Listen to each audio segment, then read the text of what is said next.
నమస్తే, welcome to Andhraprabha.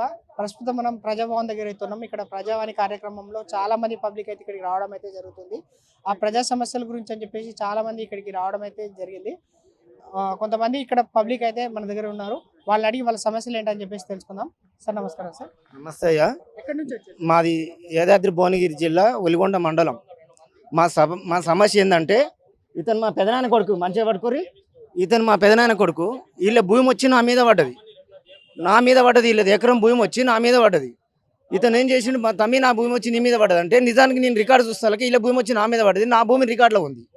నేనేం చేసిన, సార్ ఎంఆర్ఓ గారు ఇది తప్పు జరిగింది, ఏదో నా భూమి నాకు ఎక్కింది, ఈయన భూమి ఈయనకి ఎక్కియండి అన్న.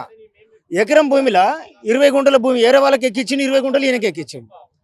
2018 నుంచి తిరగలేక వస్తున్నాం సార్. ఎంఆర్ఓ ఆఫీస్ నుంచి 2018 మేము మంచిగానే ఉన్నాం. తీసుకుపోయి ఎవడో అనామానికి ఎక్కడనో 20 ఏళ్ళ కింద కొన్నోనికి ఆయనకి ఎక్కించి, ఆయన ఒక ముస్లిం అబ్బాయి ఇంకో మా పాలైన తన మా పెదనాయన దగ్గర కొన్నాడు. ఆయన దానకొని ఆయన ఏం చేసిండు, ఆయన భూమి ఎక్కించుకోక ఆయన దుబాయ్ పోయిండు.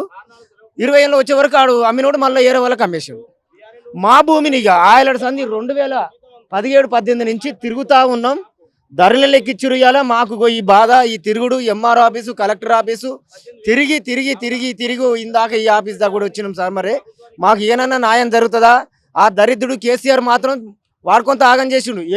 ఎవరికి తప్పు పడ్డ ఆప్షన్ లేకుండా చేసిండు, కట్ చేసి, అరే ఆయన పొరపాటున వచ్చి పడ్డది ఆయన కట్ చేసి ఎక్కిద్దామంటే కూడా ఆప్షన్ లేకుండా చేసిండు. మరి ఇక్కడ కూడా వీళ్ళు చేస్తాం, ధరని తీసేస్తాం అంటారు, ఇంకా తీసేస్తలేరు. మా కాడనో గొడవలు అవుతున్నాయి. మా భూములు మళ్ళీ కబ్జాలు మేమే ఉన్నాం. ఖాళీ పట్టే మిస్ అయ్యి వేరే వాళ్ళకి ఎక్కింది సార్. ఈ ఎంఆర్ ఆఫీసులు తిరగలేక వస్తున్నాం. నేను ఒక్కటే అంటున్నా సార్, ఎంఆర్ ఆఫీసులు ఈడ కాదు, ఈ తెలంగాణ రాష్ట్రంలో ఏడ ఉన్న వాళ్ళు తిప్పించుకొని చంపుతారు. నేనేమంటున్నా, ఈ ఎంఆర్ ఆఫీసులు కావు అవి, ఎమినొల్లని మించిన ఎంఆర్ ఆఫీసులు కావు అవి.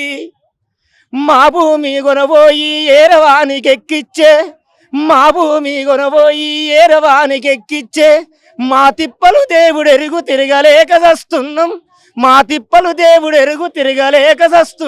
ఎంఆర్ ఆఫీసులు కావు అవి, ఎమినొల్లని మించిన ఎంఆర్ ఆఫీసులు కావు ఇవి.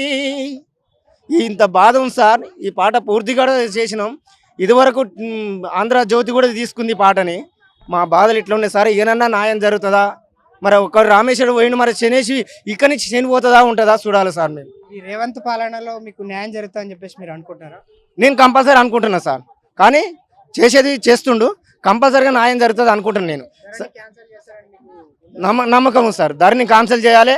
ఎవరు గ్రామాలలో రెవెన్యూ సదస్సులు పెట్టాలి. ఈఆర్ఓలు వాళ్ళని కూడా తీసుకోవాలి. ఆ ఈఆర్ఓలు వాళ్ళు ఉంటే ఏమొస్తుందంటే, వాళ్ళు ఊళ్ళో చెక్ చేస్తారు. అరే ఇతను న్యాయమా అన్యాయమా, ఇతను నిజమాల్సిన భూమి పలానానికి ఉల్టా పడ్డది, న్యాయం ఎక్కాలని వాళ్ళు ఉంటేనే తెలుస్తుంది. ఎవరినో కొత్త వాళ్ళని తీసుకొచ్చి పెడితే మా ఊళ్ళో మా భావం ఎవరికి తెలుస్తుంది తెలియదు. ఆ గ్రామ స్థాయిలో ఉన్న వాళ్ళని రెవెన్యూ వాళ్ళని ఈఆర్ఓలు వాళ్ళని పెడితే, ఆర్ఐలను పెడితేనే వాళ్ళకి తెలుసుకుంటారు.